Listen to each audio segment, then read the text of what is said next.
No, pues ya no lo voy a compartir porque no quiero hacer nada en mi compu. O se lo mando al celular, ¿no? No.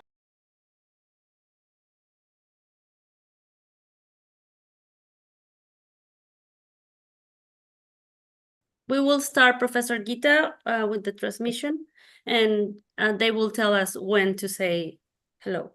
Erika, tú me dices cuándo empiezo ya con la bienvenida, ¿no? Empezamos con la bienvenida en punto de las 7:30. Okay. In 3 minutes, Professor Gita, when we will have 7:30 here sharp, we will start. Yes.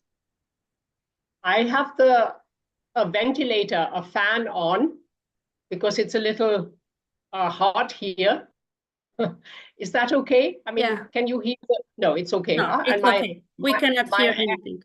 My hair may be moving a little bit in the breeze, but that's okay. Huh? No problem. Yeah. Fine. Perfect. We will wait 2 minutes.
Welcome to the second lecture of the series organized to commemorate Gandhi's birthday.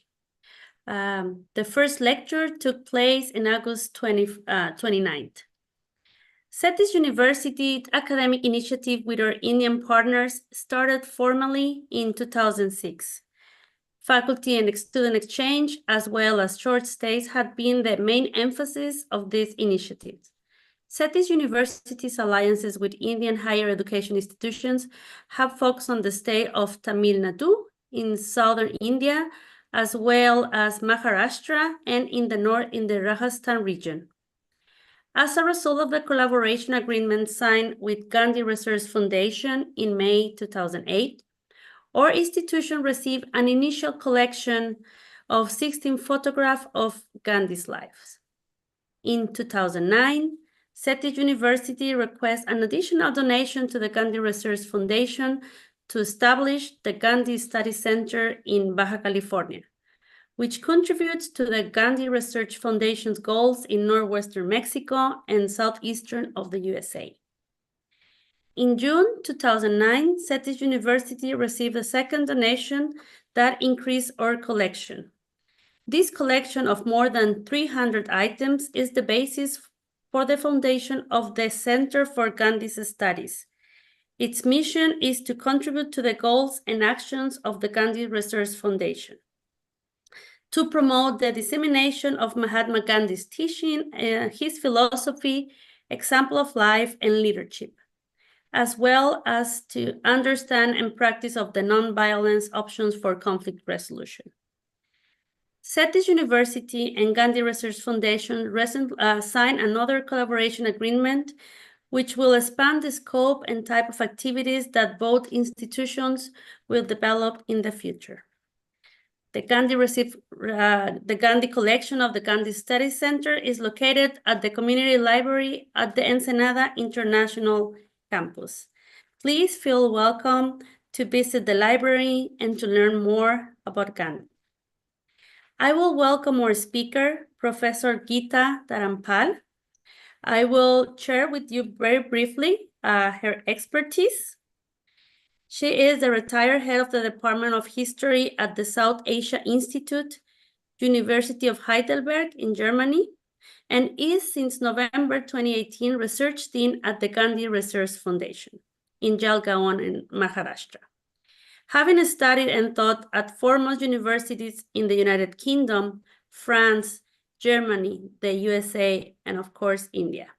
Her publications and research focus deal with topics ranging from pre-modern transcultural interactions between Europe and India, the maritime cultural history of the Indian Ocean region, medical history, religious ritual transformations in India, the social, cultural, and political history of the colonial period, in general, with a special emphasis on Mahatma Gandhi's movement of political and cultural resurgence.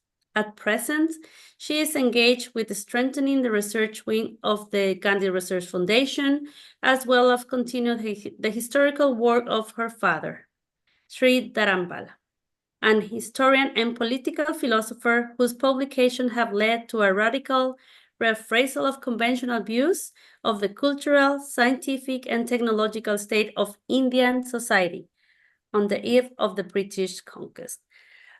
Professor Geeta, it is a pleasure to having you here, to have today the second lecture of this series, Mahatma Gandhi's Legacy, Shaping the World with Nonviolent Resistance. Thank you very much. Good day and welcome, everybody. Good evening to everybody. And thank you very much, Professor Diana Woolfolk, for the very kind introduction and informative explanation of our collaboration. It is a privilege for me to be part of this lecture series, and today it's the second.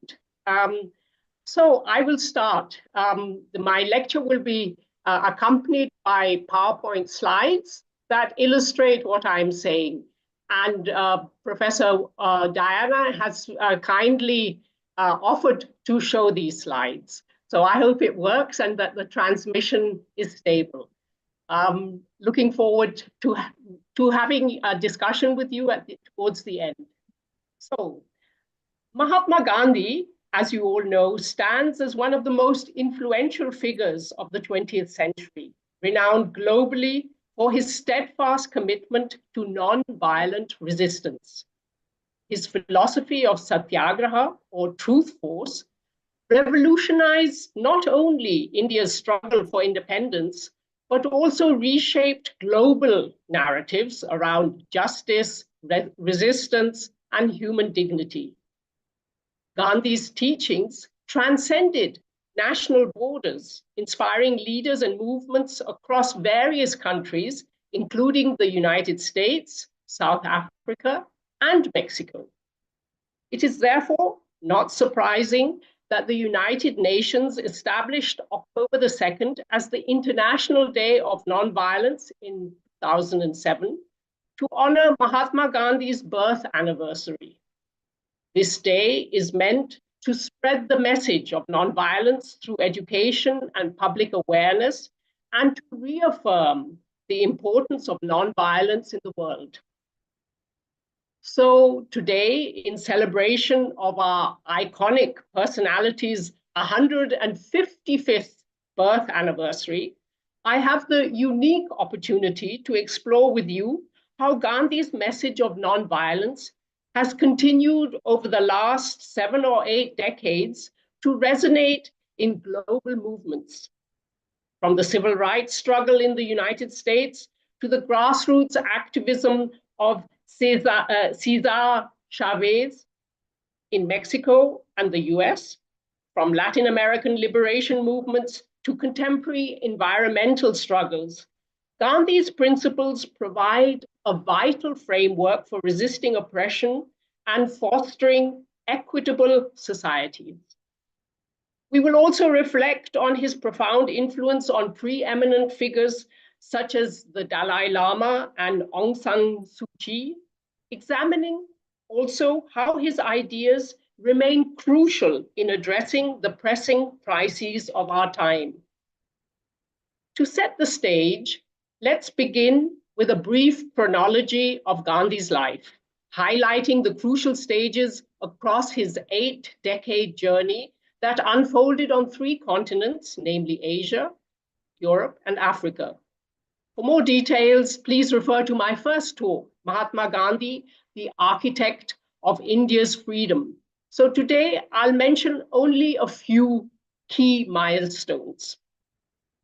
Mohandas Karamchand Gandhi was born on October the 2nd, 1869 in Porbandar, Western India, where he spent his childhood and youth. After training as a lawyer in London from 1888 to 1891, he embarked on a journey that would transform his life and the lives of millions. His experiences in South Africa from 1893 to 1914, where he first employed non-violent civil disobedience to challenge racist policies, were formative. It was in South Africa, in particular in Johannesburg, that Gandhi began to articulate a philosophy grounded in moral force rather than physical violence, which he termed satyagraha. Here you have a concise definition highlighting the implications of the term. Finally, after over 20 years of nonviolent struggle and after concluding a relatively successful Indian immigration agreement with the South African government, Gandhi returned to India in January 1915 as the Mahatma. He was what I call the right man at the right time, at the right place, wielding the right weapon, namely satyagraha. Given these serendipitous circumstances, within 5 years of his return, Gandhi became the leader of the Indian National Congress and the face of the Indian independence movement. His strategic brilliance transformed the Indian National Congress from a platform for westernized elites into a mass movement that democratized and indigenized Indian politics. Gandhi launched a series of campaigns such as the nationwide non-cooperation movement from 1920 to 1922 and the Salt March of 1930, just to mention the two most very important ones, which galvanized ordinary citizens. His methods emphasized moral conviction, collective action, seeking to win India's independence through non-violent means by demolishing the moral legitimacy of British colonial rule. Yet, I should like to underscore that as explicit in what is now known as his last will and testament, Gandhi's vision extended beyond political independence. He advocated for social reform, urging the upliftment of marginalized communities and promoting the ideals of Swaraj, self-rule, and Swadeshi, self-sufficiency. His emphasis on self-reliance resonated with diverse groups, making his approach relevant not only to political struggles, but also to achieving social justice and economic equality during his lifetime and afterwards on the subcontinent and even beyond India's borders. Admittedly, Gandhi's assassination on the 30th of January 1948 marked a profound moment in Indian history, yet his assassination did not diminish his influence. In post-independence India, on the face of it, his principles of nonviolence and communal harmony became central to the nation's identity. Leaders like Jawaharlal Nehru, India's first prime minister, sought to embody Gandhi's vision of a secular democratic India, striving to create a nation grounded in justice and equality. The Indian Constitution, enacted in 1950, enshrined values of justice, equality, and liberty, ideals that Gandhi championed throughout his life. However, a critical examination also reveals a starkly contrastive scenario. The Indian nation that emerged post-independence diverged significantly from Gandhi's deepest convictions. Therefore, his designation as father of the nation is ridden with deep irony, for it masks inherent contradictions, as many policies in independent India did not align with his vision of moral governance and social justice. As a matter of fact, Gandhi's emphasis on rural empowerment and decentralized governance found only limited traction in the burgeoning post-colonial Indian state.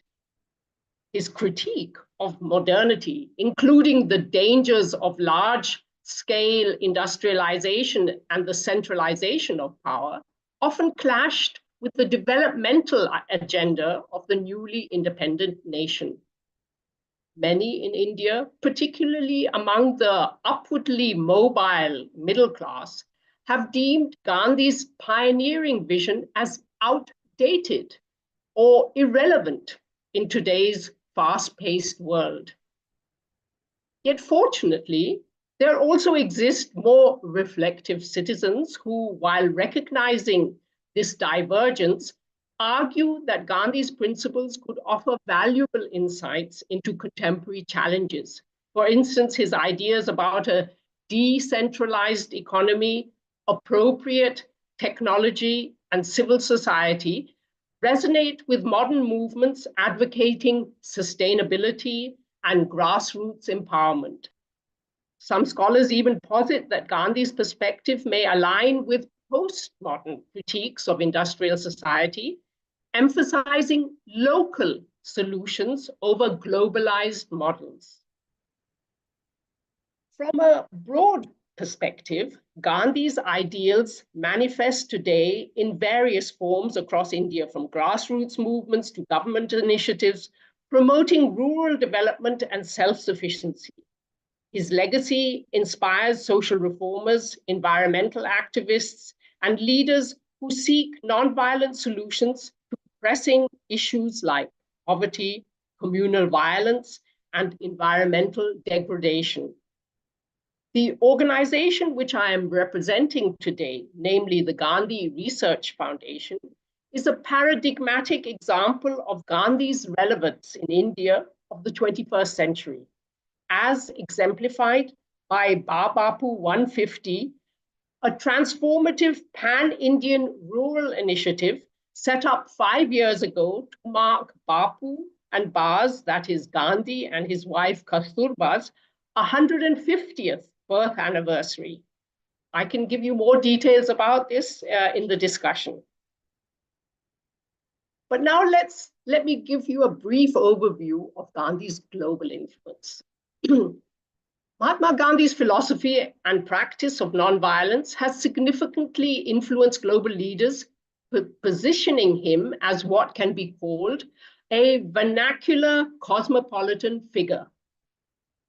His alternative approach to political engagement, characterized by moral internationalism and compassion for others, indeed transforms him into a globally accessible advocate for nonviolent resistance. That Gandhi provided a blueprint for international leaders fighting against oppression is evidenced by one most notable example, namely Martin Luther King Jr., who led the American Civil Rights Movement in the 1960s. King attributed his understanding of nonviolent resistance to Gandhi, employing Gandhian principles to challenge racial segregation and injustice in the United States. King's philosophy of love and nonviolence not only reshaped the landscape of American society, but also led to transformative legislative changes, such as the Civil Rights Act of 1964 and the Voting Rights Act of 1965. Similarly, Gandhi's influence impacted on Nelson Mandela in South Africa.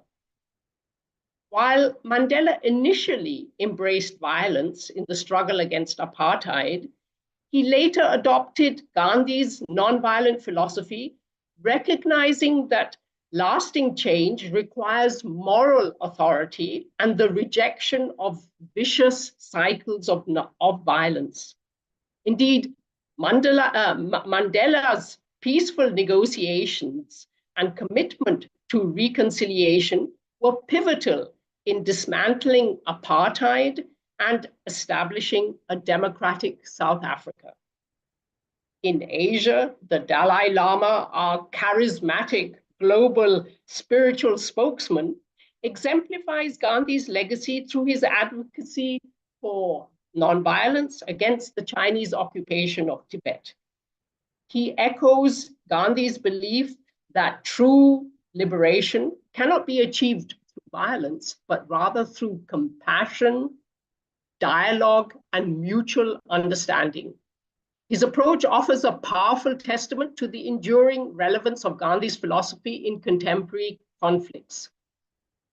Aung San Suu Kyi, the Burmese or Myanmar leader, drew inspiration from Gandhi's nonviolent principles during her prolonged struggle for democracy. Despite enduring years of house arrest, she remained steadfast in her commitment to peaceful resistance, highlighting the transformative power of nonviolence in the face of oppression. Her efforts earned her the Nobel Peace Prize in 1991, underscoring the impact of Gandhi's teachings on global movements for justice. Yet, whilst acknowledging the important contribution of Gandhi's eminent ambassadors, so to speak, and there are many more than the ones I have mentioned, nonetheless, a critical perspective on Gandhi's reception, especially in the West, reveals complexity. Often misunderstood and misappropriated, Gandhi has been transformed into a quasi-spiritual figure, thereby reducing the political efficacy of his message. The Western interpretation frequently emphasizes his pacifism at the expense of his radical critiques of colonialism and modernity. This taming or domesticating of Gandhi risks stripping away the revolutionary essence of his philosophy. And yet we must concede that the sporadic radicalization of political movements in the US and Britain owes much to Gandhi's insistence on resisting unjust authority through mass-based programmatic action, as documented by Sean Scalmer in his book, Gandhi in the West. Nonetheless, a significant challenge remains, which can be formulated in the following question. Can we transpose Gandhian ideas to Western contexts without first addressing the iniquities embedded in global power structures? An important question. Indeed, without a more radical reconfiguration of who controls global narratives, Gandhi's influence may struggle to resonate fully. Therefore, to truly honor his legacy, we must ensure that nonviolence resistance is not merely a tool for the privileged, but a framework for all who seek justice and equality. And to do this, let's turn to Mexico and Latin America. So while Gandhi's influence here in Mexico and Latin America may not be as widely recognized as in the United States or South Africa, it is nonetheless profound, and I'm sure the audience will agree. In Mexico, his teachings have resonated among various intellectuals, activists, and movements striving for social justice and equality.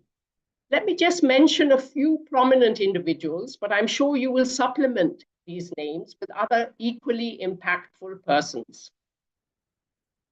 To set the ball rolling, for instance, Cesar Chavez, a prominent Mexican-American labor leader, embodied this influence. Co-founding the United Farm Workers, Chavez drew heavily from Gandhi's philosophy of non-violent civil disobedience. His leadership of strikes and boycotts sought to improve wages and working conditions for farm workers, many of whom were of Mexican descent. Chavez adopted methods such as hunger strikes and peaceful marches, mirroring Gandhi's tactics in India. His commitment to nonviolence was not merely a strategy, it was a deeply held belief that dignity and justice could be achieved without resorting to violence. Another example, perhaps surprisingly for some of you, is the Zapatista movement, which emerged in the 1990s, for it drew upon Gandhian principles to advocate for the rights of indigenous peoples and emphasize autonomy and self-determination. While the Zapatistas employed various tactics, including armed resistance, nonetheless, their emphasis on peaceful coexistence and community empowerment reflects core aspects of Gandhi's philosophy. They sought to create alternative governance structures that empower marginalized communities, resonating with Gandhi's vision of Swaraj. And this is evidenced by the Zapatistas naming one of their autonomous municipalities as Moises Gandhi in Chiapas. But even more pertinently, the liberation theology, which emerged in Latin America as a response to poverty and injustice, also draws inspiration from Gandhi. Key proponents such as Gustavo Gutierrez from Mexico, as well as Leonardo Boff and Paulo Freire from Brazil, emphasize social justice and the moral imperative to uplift the marginalized, resonating with Gandhi's principles of compassion and active resistance against oppression. This theological perspective, rooted in Christian tradition, calls for a fundamental Gandhian rethinking of societal structures that perpetuate inequality.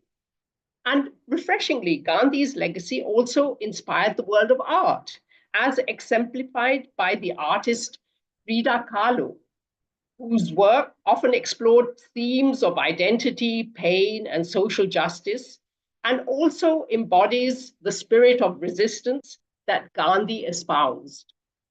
Kahlo's life and art serve as powerful testaments to the struggles faced by marginalized communities in Mexico, going in parallel to Gandhi's advocacy for the downtrodden. Her art resonates with the ideals of self-expression and social critique, echoing Gandhi's belief in the transformative power of culture in resistance movements. Furthermore, intellectuals and activists have often drawn from Gandhi's teachings. These thinkers have applied his ideas to the Mexican context, fighting for justice, human rights, and environmental preservation in ways that continue to echo Gandhi's influence. One notable figure is Ivan Illich, a philosopher and critique whose work was significantly shaped by Gandhian principles. Illich's advocacy for de-schooling society, doing without schools, and his critique of industrialization and modernity, in particular modern medicine, echo Gandhi's emphasis on self-reliance, simplicity, and the dangers of over-reliance on science and technology. Illich's vision of conviviality where people have the autonomy to shape their own lives and communities, as exemplified in his center in Cuernavaca, near Mexico City, mirrors Gandhi's ideals of Swaraj, that is self-rule, and Sarvodaya, universal upliftment. In this connection, we should also mention the Argentinian Nobel Peace Prize awardee, Adolfo Pérez Esquivel, whose work in defense of human rights and nonviolent resistance underscores the influence of Gandhi and his powerful legacy. Further, Gandhi's philosophy and practice has also left a lasting legacy on environmental movements worldwide. His principle of simple living but high thinking and his deep respect for nature have inspired countless environmental activists. For instance, the Chipko movement in India of the 1970s, where villagers hugged trees to prevent deforestation, is a direct manifestation of Gandhian nonviolent environmental protection. Globally, movements advocating for sustainable living, organic farming, and climate justice, such as the US Earth Day movement, Green and Sarvodaya movements in Kenya and Sri Lanka, respectively, and many more, draw from Gandhi's teachings on the interconnectedness of all life, including that of human beings and nature, and the moral imperative to protect the environment. His belief in reducing consumption and promoting local economies resonates with contemporary calls for sustainable development and ecological balance. Moreover, in contemporary Mexico, the statues of Gandhi serve as poignant symbols of the enduring legacy of his nonviolent philosophy. Here, just one concrete example in Mexico City itself that you may have seen. But as you see, the countless statues of Gandhi worldwide represent a bridge between cultures, inviting dialogue about social justice and collective responsibility. Admittedly, these statues are often met with mixed reactions. Yet, nonetheless, they remind us of the global connections forged through Gandhi's teachings. Now, in the concluding section of my talk, let me briefly draw your attention to Gandhi's contemporary relevance for addressing our ongoing cataclysmic global conflicts. In today's world, Gandhi's principles of nonviolent resistance remain vital, offering potential solutions to conflicts such as between Russia and Ukraine, Israel and Palestine in the Middle East, or in the Sudan, Congo, and in Southeast Asia. Each of these situations reflects the need for compassionate dialogue and practical peace building grounded in Gandhi's teachings. For the Russia-Ukraine conflict, a Gandhian approach would prioritize mediation and international dialogue, involving neutral nations to facilitate discussions. Russia's concerns about NATO and Ukraine's territorial integrity could be addressed without demonizing either side. Humanitarian efforts such as ceasefires and safe evacuation routes would also be essential for de-escalation. At the grassroots level, nonviolent movements, including those led by families of soldiers, could place moral pressure on both governments to pursue peaceful solutions.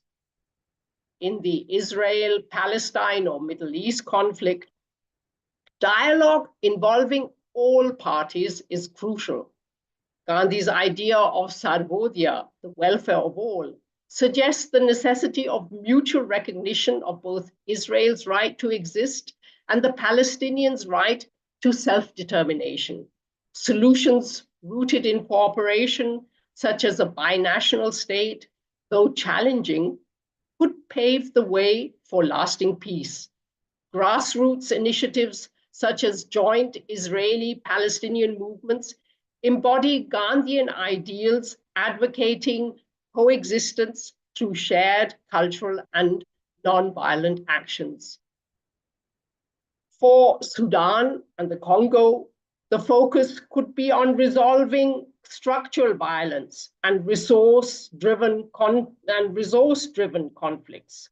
Gandhi's principle of trusteeship offers a model where wealth and resources are shared equitably, with local communities empowered to manage their own resources through cooperatives.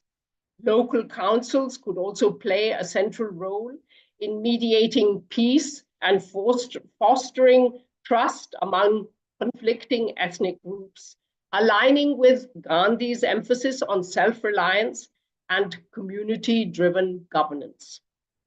In South Asia, particularly in territorial disputes involving China, Gandhi's approach would emphasize diplomacy over military posturing. Multilateral negotiations, especially in respecting national sovereignty while ensuring equitable access to shared resources, are key. In ethnic conflicts like Myanmar's Rohingya crisis, nonviolent resistance combined with international pressure for human rights reforms would uphold Gandhi's principles of ahimsa, seeking peaceful solutions without military force. Now, to implement these principles, an action plan, an approximate action plan, can be outlined as follows. For instance, strengthening international mediation, that is, encouraging inclusive mediation led by neutral parties, ensuring that marginalized voices are heard and long-term solutions are prioritized. And in promoting nonviolent civil movements, that is, we would mobilize grassroots movement efforts to push for dialogue and reconciliation using nonviolent methods such as protests, strikes, and boycotts. A third action plan would be fostering restorative justice. This would happen through establishing restorative justice models in conflict zones to foster healing and reconciliation, focusing on community rebuilding and compensation. Then applying economic trusteeship.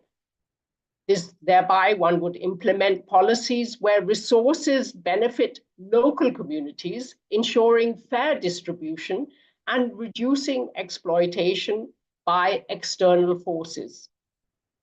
By applying and championing these strategies, we can work toward resolving the root causes of global conflicts. Gandhi's legacy offers a pathway for peace, urging us to adopt nonviolence, dialogue, and compassion in addressing today's most volatile crises. And above all, to honor Gandhi on his 155th birth anniversary, each of us must take up the responsibility of fostering justice, peace, and nonviolence in our daily actions, echoing his words, "In a gentle way, you can shake the world," not in a nonviolent manner. By embodying his values in our lives, we contribute to the lasting legacy of his vision for a more just and compassionate world.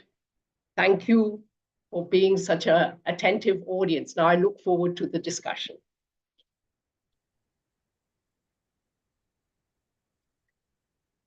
Thank you, Professor. Thank you, Professor Kita. We received a couple of questions from our audience.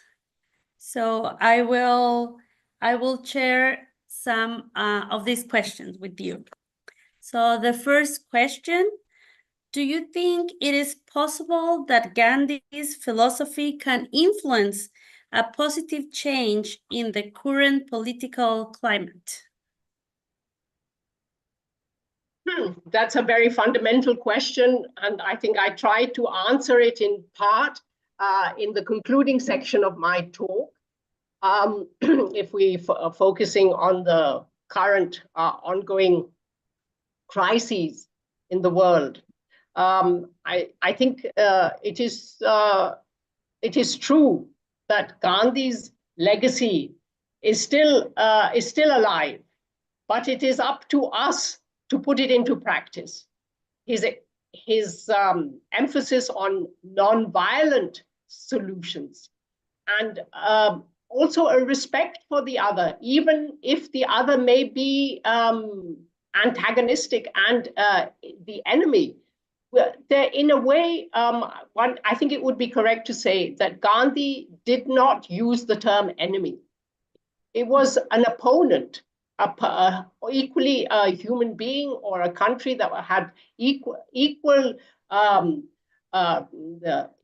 regard, for whom we should have equal regard as for ourselves, and one should respect the otherness of the other, but through negotiations try and convince the other of the moral rectitude of one's own position and its importance for solving a solution that affects both sides. And I think this is what he did, and I tried to explain how this could be put into force in the various conflicts. I think perhaps reiterating this is not necessary. Maybe if you listen to the talk again, I tried to give some indication, but of course it's a matter of people putting these solutions, these strategies into practice. Thank you for your comment. I hope you can derive some answer, also some response to your question, also through my talk. Thank you. Yes, thank you. I have another question that is a bit connected, is how to start the implementation of Gandhi's principles in our daily life. Yes, that is perhaps the most crucial. Gandhi said that you have to start with yourself. And when he talks about Swaraj, which is often translated as political independence, he actually means in the independence or the self-control, self-discipline. It's with regard to the individual person. So he feels that you can't just out of the air, explain how others should do it. First, you have to practice it on yourself. And he did this. Whatever Gandhi said, he put this into practice. Even, for instance, when he's recommending certain dietary regulations, he would, before suggesting anything to one of his companions, he would do it himself. And we have there are various examples of this with children, for instance. A mother comes to Gandhi saying that my child is eating too much sugar and it's not good for him. What would you suggest? And then Gandhi says, okay, you come back to me in a week's time and I will tell you. So for 1 week, he tried to go without sugar. And he found that it was more or less possible not to have sugar. So when then the mother came back, he was able to tell the child or tell the mother to tell her child that one could do without sugar, maybe in a sort of little gradually, but it's possible. So, this is just a very basic example, but one can put this into practice in multiple ways by respecting one's fellow citizens, by showing compassion to them. During Corona, I use the term karuna, which means compassion. You have to apply compassion in your dealings, in your interactions with others, to understand their suffering and to try and alleviate it. If one just turns a blind eye, then one is in a way doing oneself moral injustice. I mean, we to realize our humanity, we have to understand the desires, the sufferings, also the problems of others, and try and bring about a solution by collaborating with them, by working together with them. And of course, we do this in truth. Deception is the way of cowards, he would say. You know, if you don't want to look truth in the eye, you are being cowardly. You don't want to accept the reality. So we have to accept the reality as it is and try through small examples, small endeavors to rectify the situation. I hope this answers your question. Otherwise, we can also be in touch on email. I would like to continue this discussion, and then Professor Diana can perhaps share my email with you, and we can go into, I can also suggest some literature to you. Thank you, Professor Gita. I have another question, and it says, in the educational context, where there is a strong approach to academic results, how could we, as professors, according to Gandhi, contribute to the ethical and moral development of our students? Yes, education was a very important subject for Gandhi, and he tried to bring establish a new kind of education, which he calls Nai Talim. And there he's putting an emphasis on the joint or the cumulative and the not just of the mental capacity, the mental activity in education, but of the feelings, the heart, and the manual facilities, the manual capabilities of children. So one calls this the head, the heart, and the hands approach, the 3 H's approach to education. This he did for students, children at the primary level, from the age of 5 or 6 to 16, and especially in rural areas. Now for urban higher education, I think we can still apply this. You see, I don't think an emotional approach to topics should be left out of academic analysis. And this is often done. One feels that you should not be emotional, or you should not have a sort of feeling of attachment to your subject, because then this results in a lack of objectivity. But for Gandhi, the idea was that it's not just the head, but it's also the heart that enables you to understand a subject, a person, a context. And so I think by bringing in a empathetic reaction, or empathetic relationship with our subject, students should be interested. Say they're working on India, they should feel that there's some connectivity, some empathetic connectivity with the analysis that they're of urban development, of sanitation, even in the rural areas, whatever, to be able to bring about a viable solution. Because if you just look at, emphasize the rationality, then it becomes, it misses something, ignores the human aspect of this. And one should not be too judgmental in our academic analysis of other situations. This is part of objectivity. I mean, if you should try and state the facts with empathy, without judging the other and saying this is good or bad. It's different, and there could be, one could offer differing solutions, but without, sort of really negating whatever the is happening in the other context.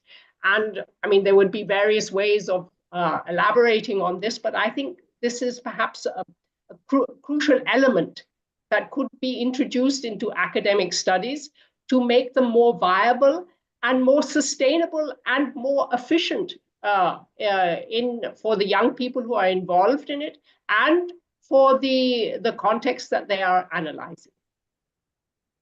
I hope this has answered the question of the member of the audience. Yes, thank you, Professor Gita. I have two more, and we still have a few minutes. Yes, so certainly. Another question is, in the current times, did you identify personalities that have continued with Gandhi's legacy around the world? Well, I mentioned one of them. I mean, a number of the people I mentioned are still alive, from the liberation theology movement, but also the Dalai Lama. And there are other people who may be not known to us.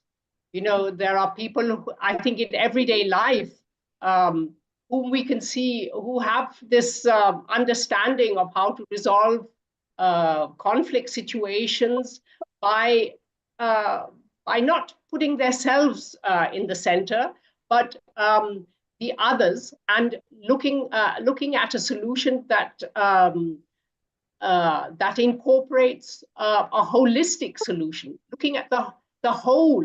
And this, perhaps we don't have it so much. We don't have Gandhian figures in global politics. I think politics needs a very fundamental reordering, restructuring, and a rethinking. This perhaps something is in the offing. I mean, things have come to such a crisis point that we feel it can't get any worse. But some people are saying maybe it'll get worse before it gets better. But I would say that there are people working also on the African continent who would be applying Gandhian solutions.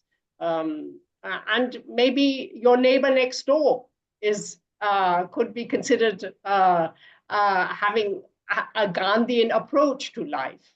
People who are living simply, but living simply and based in the locality, but thinking in terms of the repercussions of their actions, not just for their community, but for the whole global environment.